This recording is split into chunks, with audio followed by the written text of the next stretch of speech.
ನಮಸ್ಕಾರ, ಸಮತಾ ನ್ಯೂಸ್ಗೆ ಸ್ವಾಗತ. ಮಾನವ ಹಕ್ಕುಗಳ ಕಮಿಟಿಯ ಸಂಸ್ಥಾಪಕ ರಾಜ್ಯಾಧ್ಯಕ್ಷರಾದ ಸಿಎಂ ಬೈರೇಗೌಡರ ನೇತೃತ್ವದಲ್ಲಿ Bharat Ratna Baba Saheb doctor B R Ambedkar ಅವರ 135ನೇ ಜಯಂತಿ ಸಮಾರಂಭ ಚಿಕ್ಕಬಳ್ಳಾಪುರ ಜಿಲ್ಲೆ ಶಿಡ್ಲಘಟ್ಟ ತಾಲೂಕು ದಿಬ್ಬರುಳ್ಳಿಯಲ್ಲಿ ಭಾರತ ರತ್ನ ಸಂವಿಧಾನ ಶಿಲ್ಪಿ ಡಾಕ್ಟರ್ ಬಿ ಆರ್ ಅಂಬೇಡ್ಕರ್ ಅವರ 135ನೇ ಜಯಂತಿ ಸಮಾರಂಭವನ್ನು ಉದ್ಘಾಟಿಸಿ ಮಾತನಾಡಿದ ಸಿಎಂ ಬೈರೇಗೌಡರು, Baba Saheb doctor B R Ambedkar ಅವರು ಬರೆದಂತಹ ಸಂವಿಧಾನದ ಬಗ್ಗೆ ಎಲ್ಲರೂ ತಿಳಿದುಕೊಳ್ಳಬೇಕು. ಅದರ ಮಹತ್ವವನ್ನು ಅರಿತು ಸಮಾಜದಲ್ಲಿ ಜನರ ಮಧ್ಯೆ ನಾವು ಯಾವ ರೀತಿಯ ಭ್ರಾತೃತ್ವವನ್ನು ಬೆಳೆಸಿಕೊಳ್ಳಬೇಕು ಎಂದು ಈ ಸಂದರ್ಭದಲ್ಲಿ ತಿಳಿಸಿದರು. ನಂತರ ಸಿಎಂ ಬೈರೇಗೌಡರ ಚಾರಿಟೇಬಲ್ ಟ್ರಸ್ಟ್ನ ವತಿಯಿಂದ ಚಿಕ್ಕಬಳ್ಳಾಪುರ ಜಿಲ್ಲೆಯಾದ್ಯಂತ ಕಡು ಬಡವರಿಗೆ ಮನೆ ಕಟ್ಟಿಕೊಳ್ಳಲು ಸುಮಾರು 10,000 ಮನೆಗಳನ್ನು ಕಟ್ಟಿಕೊಳ್ಳಲು ಇಟ್ಟಿಗೆ, ಸಿಮೆಂಟ್, ಎಂಶಾಂಡ್, ಕಿಟಕಿ ಬಾಗಿಲುಗಳನ್ನು ಉಚಿತವಾಗಿ ಕೊಡುತ್ತಿದ್ದೇವೆ. ಇದರ ಸದುಪಯೋಗವನ್ನು ಎಲ್ಲರೂ ಪಡೆದುಕೊಳ್ಳಬೇಕು.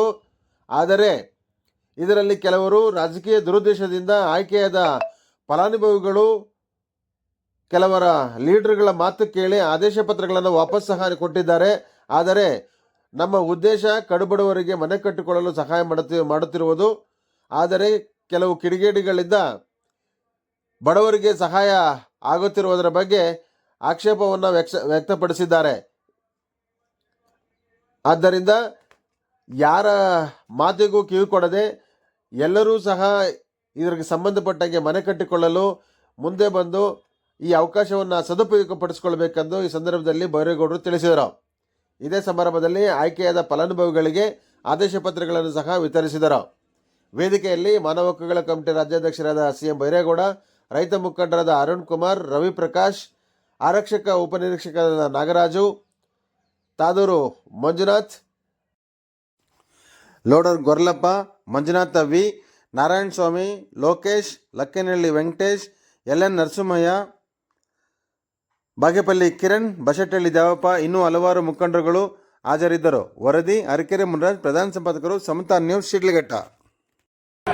ಸರ್ಕಾರ ಕೊಡೋ ಮನೆಗೆ ಇವರು ಕಂಪ್ಲೇಂಟ್ ಕೊಡಲ್ಲ, ನೀವು ಕೊಡೋದಕ್ಕಿಂತ ಏನ್ ಸರ್ ಕಂಪ್ಲೇಂಟ್ ಕೊಡ್ತಾರೆ?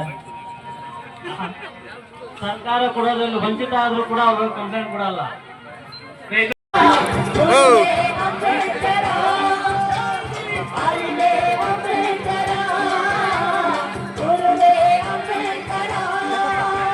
ಸಂವಿಧಾನ ಪ್ರತಿಯೊಂದು ವಿಚಾರದಲ್ಲೂ ಪ್ರತಿಯೊಂದು ಕಾರ್ಯಕ್ರಮದಲ್ಲೂ ಹೇಳೋದು ಒಂದೇ, ನಾನು ಬಾಬಾ ಸಾಹೇಬ್ ಅಂಬೇಡ್ಕರ್ ಕೊಟ್ಟಿರ್ತಕ್ಕಂಥ ಸಂವಿಧಾನದ ಬಗ್ಗೆ ತಿಳಿದುಕೊಳ್ಳಿ, ಅದರ ಮಹತ್ವದ ಬಗ್ಗೆ ತಿಳಿದುಕೊಳ್ಳಿ. ಹಂಗಾಗಿ ಅದರಡಿಯಲ್ಲಿ ಬರ್ತಕ್ಕಂಥದ್ದು ಶಾಸಕಾಂಗ, ನ್ಯಾಯಾಂಗ, ಕಾರ್ಯಾಂಗ, 4ನೇ ಅಂಗ ನಮ್ಮ ಮಾಧ್ಯಮದ ಅಂಗ ಅಂತ. ಸ್ನೇಹಿತರೆ, ಈ 4 ವಿಚಾರ ಬಗ್ಗೆ ತಿಳ್ಕೊಂಡ್ರೆ ಬಾಬಾ ಸಾಹೇಬ್ ಅಂಬೇಡ್ಕರ್ ಬರೆದಿರ್ತಕ್ಕಂಥ ಸಂವಿಧಾನದ ವಿಚಾರವಾಗಿ ಎಲ್ಲ ಅರ್ಥಂಗೆ. ಶಾಸಕಾಂಗ, ಕಾರ್ಯಾಂಗ, ನ್ಯಾಯಾಂಗ. ಮೊಟ್ಟ ಮೊದಲವರೆಗೆ ನಾವು ಈ ಅಂಗಗಳ ಬಗ್ಗೆ ಎಲ್ಲ ತಿಳ್ಕೊಂಡು ಯಾವ ಇದರಲ್ಲಿ ಇದು ರಚನೆ ಆಯಿತು, ಯಾವ ಹಡಿನಲ್ಲಿ ರಚನೆ ಆಯಿತು, ನಾವು ರೇಪ್ ಮಾಡಿದ್ರೆ ನಮ್ಗೆ ಯಾವ ಸೆಕ್ಷನ್ ಬೀಳುತ್ತೆ, ಕಳ್ಳತನ ಮಾಡಿದ್ರೆ ಯಾವ ಸೆಕ್ಷನ್ ಬೀಳುತ್ತೆ, ದೌರ್ಜನ್ಯ ಮಾಡಿದ್ರೆ ಯಾವ ಸೆಕ್ಷನ್ ಬೀಳುತ್ತೆ ಅನ್ನಂಥದ್ರ ಬಗ್ಗೆ ಎಲ್ಲ ತಿಳ್ಕೊಂಡ್ರೆ ನಮಗೆ ನ್ಯಾಯ ಬೇಕು ಅಂತ ಒಬ್ರು ಸಹ ವಕೀಲರ ಹತ್ರ ಹೋಗಲ್ಲ. ಹೇಳಿ, ಒಬ್ರು ಸಹ ವಕೀಲರ ಬಗ್ಗೆ ಹೋಗಲ್ಲ. ಇವತ್ತು ದಿನದಲ್ಲಿ ಕೆಲವೊಂದು ವಿಚಾರಗಳಲ್ಲಿ ವರ್ಷಗಟ್ಟಲೆ ಎಳ್ಕೊಂಡು ಹೋಗ್ತಾ ಇದ್ದಾರೆ ಕೇಸುಗಳು. ಇವತ್ತು ಅಷ್ಟೇ ಸಾಕಷ್ಟು ರಾಜ್ಯದಿಂದ ಸಲಹೆ ಕೊಟ್ಟಿದ್ದಾರೆ. ಹಂಗಾಗಿ ಕೊಟ್ಟಿರ್ತಕ್ಕಂಥ ಅರ್ಜಿಗಳು ಸಹ ವಾಪಸ್ ಕೊಡಿಸ್ಕೊಂಡು ಹೋಗ್ತಾ ಇದ್ದಾರೆ. ನಮ್ಮಲ್ಲಿ ಆಯ್ಕೆ ಆಗಿ ಇನ್ನೇನು ಮನೆಗಳ ಉದಾಹರಣೆಗಳ ಕೈ ಕೆಳಗಡೆ ಲೀಡರ್ಗಳೆಲ್ಲ ದಡ್ರು ಮನೆ ಇಲ್ಲಿಂದ ಅರ್ಜಿ ಕೊಟ್ಟು ನಮ್ಮ ಹತ್ರ ತಗೊಂಡು ನೀವು ಹೋಗ್ತಾ ಇದ್ರಲ್ಲ, ನೀವು ದಡ್ಡರು. ಇನ್ನೊಂದು ಕೆಲವು ಕಡೆ ಹೋಗ್ತಾ ಇದ್ವಿ, ಕಾಂಗ್ರೆಸ್, JDS, ಬಿಜೆಪಿ ಯಾವುದೇ ಪಕ್ಷ ಇರಲಿ, ಏನೇ ಇರಲಿ, ಏನ್ ಹೇಳ್ತಾ ಇದ್ರು ಅಂತಂದ್ರೆ ಯಾರೋ ಒಂದು ಕಡೆಯಿಂದ ನಿಮಗೆ ಒಂದು ನೆಲೆ ಸಿಗ್ತಾ ಇದೆ ಸರ್, ನಮ್ಮೂರಿಗೆ ನೀವು ಬನ್ನಿ, ನಿಮಗೊಂದು ಸನ್ಮಾನ ಮಾಡಿ ಕಳಿಸಬೇಕು, ನೀವು ಮಾಡ್ತಾ ಇರ್ತಕ್ಕಂಥ ಕೆಲಸ ಒಳ್ಳೆ ಕೆಲಸ ಮಾಡ್ತಾ ಇದ್ದೀರಾ ಅಂತ ಇದ್ದಾರೆ. ನೋಡಿ, ಒಬ್ಬ ಲೀಡರ್ ಆಗಿರ್ತಕ್ಕಂಥ ವ್ಯಕ್ತಿ ಇದನ್ನ ಬಯಸ್ರಿ. ಏನೇ ಆಗಿರಿ ನಿಮ್ಮೂರು ಉದ್ಧಾರ ಆಗ್ಬೇಕು, ನಿಮ್ಮ ಹಳ್ಳಿ ಉದ್ಧಾರ ಆಗ್ಬೇಕು ಅಂತಂದ್ರೆ ನಿಮ್ಮೂರಲ್ಲಿರ್ತಕ್ಕಂಥ ಯಾವ ಪಕ್ಷದವ್ರು ಏನೇ ಬರಲಿ ಅದನ್ನು ಉಪಯೋಗಿಸ್ಕೊಳ್ಳಿ ಅಂತ ಹೇಳಂತದ್ದು ಬಿಟ್ಟು ನೀವು ಪಡ್ಕ ಮಾಡ್ರಿ ಅಂತ ಹೇಳ್ತಾ ಇದಾರಲ್ಲ, ಅದು ಎಷ್ಟರ ಮಟ್ಟಕ್ಕೆ ಅದು ಸರಿ?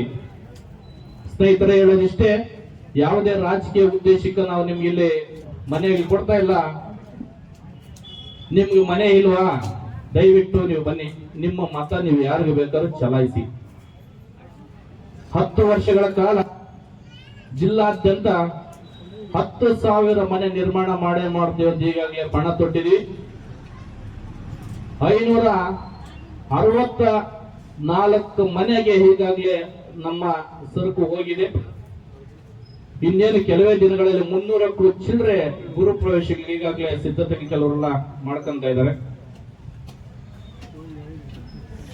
ನಮ್ಮ ಒಂದು ಉಚಿತ ಮನೆ ನಿರ್ಮಾಣ ಸಾಮಗ್ರಿಗಳನ್ನು ತಯಾರು ಮಾಡಬೇಕಾದ ಘಟಕದಲ್ಲಿ ಲೇಬರ್ ಕೊರತೆ ಇರೋದ್ರಿಂದ ಈಗ ಸರಕು ಸಾಗಾಣಿಕೆ ಕೊಡೋದು ಸ್ವಲ್ಪ ತಡವಾಗ್ತಾ ಇದೆ. ಹಾಗೆ ಈಗಾಗಲೇ ನಮ್ಮ ತಿಮ್ನಾಯ್ಕನಲ್ಲಿರ್ತಕ್ಕಂಥ ಆಲೂಕಟ್ಟಿ ಇಟ್ಕೆ ಫ್ಯಾಕ್ಟರಿ ಇರ್ತಕ್ಕಂಥ ಹರೀಶ್ ಅಣ್ಣವ್ರನ್ನ ಈಗಾಗಲೇ ನಿನ್ನೆ ನಾನು ಸಂಪರ್ಕ ಮಾಡಿದ್ದೀನಿ. ದೂರವಾಣಿ ಮುಖಾಂತರವಾಗಿ ನಾನು ಈಗಾಗಲೇ ಭೇಟಿ ಮಾಡ್ತಾ ಇದ್ದೀನಿ. ಕಾರಣ ಏನಂತಂದ್ರೆ ಇಲ್ಲೇ ನಿಯರ್ ಬೈ ಹತ್ರ ಇರ್ತಕ್ಕಂಥ ಹರೀಶ್ ಅಣ್ಣ ಇಟ್ಕೆ ಫ್ಯಾಕ್ಟರಿಯಿಂದನೇ ನೇರವಾಗಿ ಮೆಟೀರಿಯಲ್ ಇಲ್ಲೇ ಸರಬರಾಜು ಮಾಡಬೇಕಂತ ಈಗಾಗಲೇ ಪ್ಲಾನ್ ಮಾಡ್ತಾ ಇದ್ದೀನಿ ನಾನು. ಇಲ್ಲಿ ನಿಯರ್ ಬೈ ಬಂಧುಗಳೇ, ಏನಿವತ್ತು ಅಂಬೇಡ್ಕರ್ ಅಂದ್ರೆ ಈ ವಿಚಾರಗಳನ್ನ ಈಗಾಗಲೇ ನಮ್ಮ ಮುಖಂಡರುಗಳು ಎಲ್ಲಾ ವಿಚಾರಗಳು ಹೇಳಿದ್ದಾರೆ.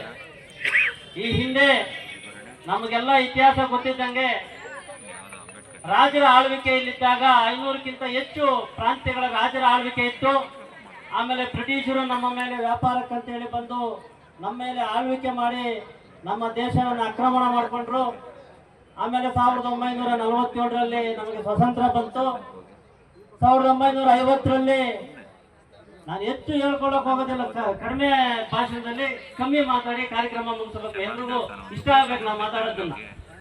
1950ರಲ್ಲಿ ಎಲ್ಲಾ ದೇಶಗಳನ್ನ ಓಡಾಡಿ ಎಲ್ಲಾ ದೇಶಗಳ ಏನು ಅಲ್ಲಿ ಇರುವಂತ ವ್ಯವಸ್ಥೆಗಳೇನು, ಅಲ್ಲಿರುವಂತ ಸಂವಿಧಾನಗಳು ಏನು ಅಂತೆಲ್ಲ ದೇಶಗಳನ್ನ ಓಡಾಡಿ ಆ ಓಡಾಡೋದಕ್ಕೆ ಎಲ್ಲಾ ದೇಶಗಳಿಗೂ ಸರ್ಕಾರವೇ ಇವರಿಗೆ ಜವಾಬ್ದಾರಿ ಕೊಟ್ಟಾಗ ಅಂಬೇಡ್ಕರ್ ಅವರಿಗೆ ಒಂದು ನಮಗೆ ಸಂವಿಧಾನದ ಶಿಲ್ಪಿ ಅಂತ ಹೇಳಿದ್ರು. ಯಾಕಂದ್ರೆ ಒಂದು ವಿಗ್ರಹವನ್ನ ಕೆತ್ತನೆ ಮಾಡ್ಬೇಕಂದ್ರೆ ಎಷ್ಟು ಏಟುಗಳನ್ನ ಹಾಕಿ ಒಂದು ಕೆತ್ತನೆಯನ್ನ ಮಾಡ್ತಾರೆ, ಆ ರೀತಿಯಲ್ಲಿ ನಮ್ಮ ಅಂಬೇಡ್ಕರ್ ಅವರು ಒಂದು ನಮಗೆ ಸಂವಿಧಾನ ಕೊಟ್ಟು ಅವರು ಕೊಡಬೇಕಾದ್ರೆ ಹೇಳಿದ್ರು, ಏನು ಬರೀ ಪರಿಶಿಷ್ಟ ಜಾತಿ ಪರಿಶಿಷ್ಟ ಪಂಗಡದವರು ಮಾತ್ರ ನಾವು ಏನು ಮೀಸಲಾತಿ ಕೊಡ್ಬೇಕಂತ ಎಲ್ಲೂ ಹೇಳಿಲ್ಲ.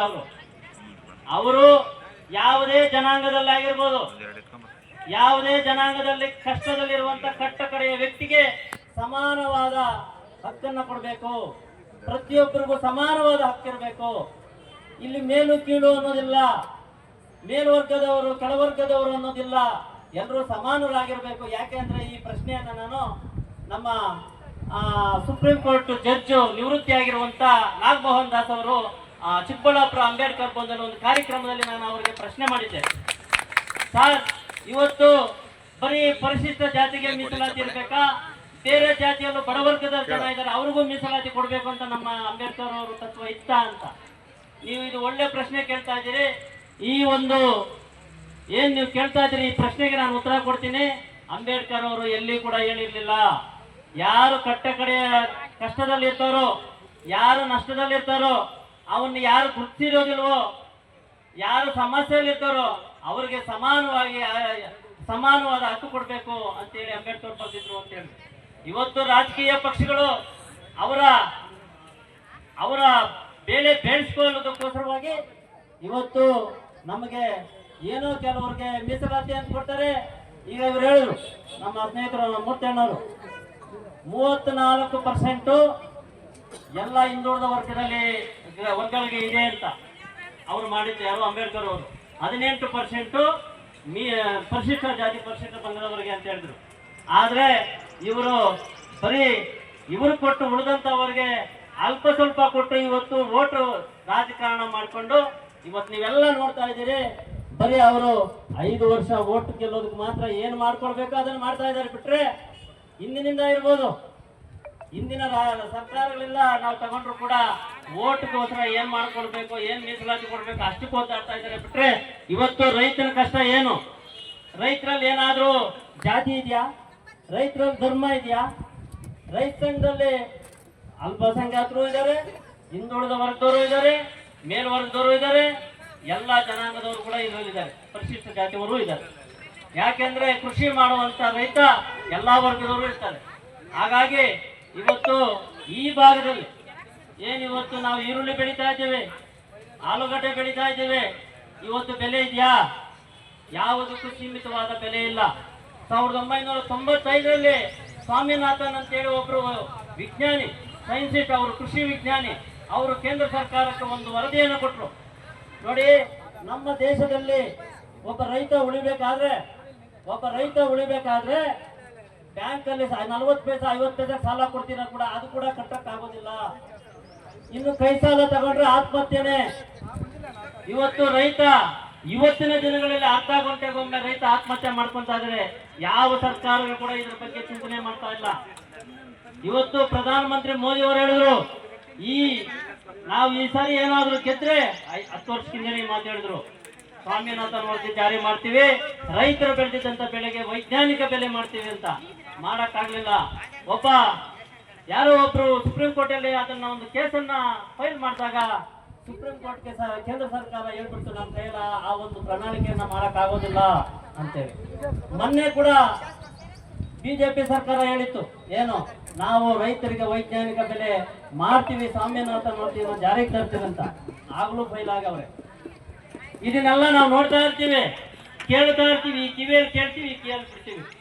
ಆದ್ರೆ ಚುನಾವಣೆ ಬಂದಾಗ ನಾವು ಯಾವುದೋ 1,000-2,000 ರೂಪಾಯಿ ಮುಖ ನೋಡಿ ನಾವು ಇವತ್ತು ಕೂಲಿಗೆ ಹೋದ್ರೆ 500ರಿಂದ 1,000 ರೂಪಾಯಿ ಕೊಡ್ತಾರೆ ಬಂಧುಗಳೇ. ನಾವು ಅವ್ರು ಕೂಡ 1,500ಗೆ ಒಂದು ವಾರ ರಜೆ ಹಾಕ್ತಿವಿ, ಅವ್ರ ಹಿಂದೆ ಮುಂದೆ ಓಡಾಡ್ತೀವಿ.